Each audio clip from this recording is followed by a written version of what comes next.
திருக்கார்த்திகை தீப திருநாள் 7ஆம் திருநாள் அப்படின்னாலே அது தேர். ஸோ பிரம்மாண்டமான தேர், பஞ்சமூர்த்திகள் தேரில் உலா வருவாங்க. அந்த மாடை வீதி சுற்றி வருவாங்க. விநாயகர், முருகர், அண்ணாமலையார், உண்ணாமலையம்மன், சண்டிகேஸ்வரர்னு பஞ்சமூர்த்திகளும் தேரில் தரிசனம் தருவாங்க. ஸோ அது ரொம்ப ஸ்பெஷல் இந்த திருக்கார்த்திகையில். ஸோ அன்றைக்கி நாங்கள் பட்டுவை கூட்டிகிட்டு வந்திருந்தோம். ஸோ அன்றைக்குமே அதே மாதிரி நாங்கள் மாணவியை சுற்றிலும் பட்டுவை தூக்கிட்டு அண்ட் அதே மாதிரி அவங்க அந்த மியூசிக்கலுக்கு பயங்கரமாக என்ஜாய் பண்ணாங்க. அண்ணாமலையாரை தரிசனம் பண்ணாங்க. அன்றைக்குமே எங்களுக்கு ரொம்ப சூப்பராக அந்த நாள் கடந்துச்சு. அண்ணாமலையாரை பிரம்மாண்டமான அந்த தேரில் பார்க்குறதுக்கு ஒரு மகாராஜாவை பார்க்குற அந்த ஒரு ஃபீல் ஒவ்வொரு வருஷமும் எங்களுக்கு கொடுக்கும்.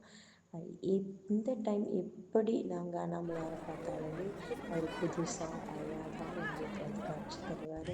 அதை பார்க்கறதுக்கு எங்களுக்கு 2 கண்ணை பத்தாதுன்னு சொல்லலாம். ஸோ ஒவ்வொரு வருஷமுமே இதை நாங்கள் என்ஜாய் பண்ணி பார்த்துட்ருக்குறோம்.